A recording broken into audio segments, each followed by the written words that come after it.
अस्सलाम वालेकुम नाजरीन, मैं आपका मेज़बान मोहम्मद अरबाज हासिल विभाग सच न्यूज़ में आप सबका इस्तकबाल करता हूँ।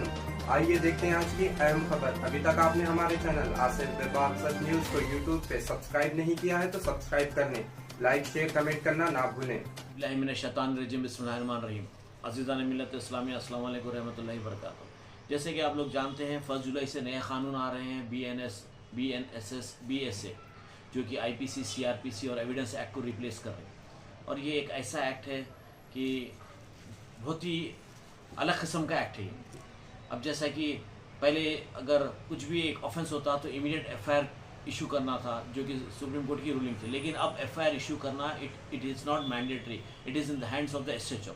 उन्हें जब चाहे जब FIR इशू कर सकता, रिजेक्ट भी कर सकता, 15-20 दिन में भी कर सकता, उसको डॉक्टरेट करके, उसको जो है सो टैम्पर करके, चेंजेस करके, ब्राइब लेके SHO के हाथ में दे दिए पूरा। जबकि जो है सो 511 प्रोविजंस है, जिसमें जो है सो 24 जो है सो रिमूव करे सेक्शन, और उसमें 23 सेक्शंस लेके आए। कौन सा बड़ा काम नहीं करे, 24 निकाल के 23 सेक्शन उसमें इंक्लूड करे। अब ये जो है सो दिसंबर 2023 में न्यू लॉ पास हुआ था ये। और ये जो है सेडिशन एक्ट था 152 BNSS में, इसमें एंडेंजरिंग सेडिशन एक्ट था। लेकिन ये एक्ट को जो है सो इन लोग रिप्लेस करे, जैसे कि फ्रीडम ऑफ स्पीच है, उसको जो है सो रोका जा रहा है। तो इस तरीके के जो कानून लेके आए, ये कानून की वजह से जो है सो काफ़ी मुश्किलात होते आगे चलकर। और ये कानून जो है सो मैंने समझता है कि इट्स गोइंग टू वर्क। ये ब्रिटिश के ज़माने का कानून था, ये ऑलमोस्ट IPC 150 ईयर्स ओल्ड पुराना कॉलोनियल लॉ था ये। अब उसको चेंज करके ये लोग जो है सो, अब फॉर एग्जांपल अब एक्सीडेंट का था, एक्सीडेंट का जो है सो सेक्शन सबक्लॉज 2 सबसेक्शन 106 के तहत जो है सो काफ़ी प्रोटेस्ट हुए 1 जुलाई से। क्यों बोले तो ये सेक्शन को बैन करो बोल कर, इसमें अगर एक्सीडेंट हुआ, नेग्लिजेंस ड्राइविंग रहा। तो इस तरीके से जो है सो नए नए कानून लाकर जो है सो 1 जुलाई से जो ला रहे हैं कानून, जिसमें IPC CRPC और एविडेंस एक्ट को चेंज कर रहे हैं, इट्स वेरी डिफिकल्ट। और पूरा जो है सो पावर आप SHO के हाथ में दे रहे हैं कि वेदर टू अरेस्ट और नॉट टू अरेस्ट। 7 साल के नीचे रहे तो जो है सो FIR जो है सो उसमें अरेस्ट भी कर सकता, नहीं भी कर सकता। तो इस तरीके के जो कानून रहेंगे, it is going to become very difficult. तो मैंने समझता है कि दिस टाइप ऑफ कानून जो है so it's going to survive.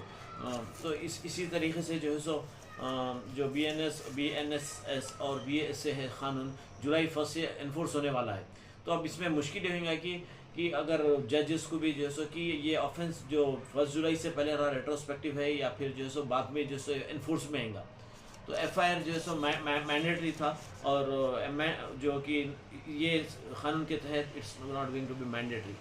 तो more than 83,000 cases are pending in national, as per the data more than 83,000 are pending. तो अब इस तरीके से रहेगा, और FIR इशू नहीं होंगे, तो अक्यूज को जो है सो ऑफेंडर जो है सो बड़े आसानी से जो है सो मिसयूज़ करेंगे इसको। तो ये जो कानून है, it's very justice delayed is justice denied हो जाएगा ये। तो ये जो BNS है, BNSS है, BSS है, BSA है, ये कानून इट्स नॉट एडवाइजेबल। और ये क्योंकि पार्लियामेंट में पास हुआ एक्ट, और मोर देन 167 मेंबर्स जो है सो विदाउट ए वॉइस पास कर दिए ये एक्ट। तो विदाउट एनी अपोजिशन था ये। तो अब ऐसे वक्त जब अपोजिशन रेडी है, अब अगर एक्ट को पास करे तो वेदर इट विल पास और not, it depends. So it is like this. Just for more information, I am providing this information to you all.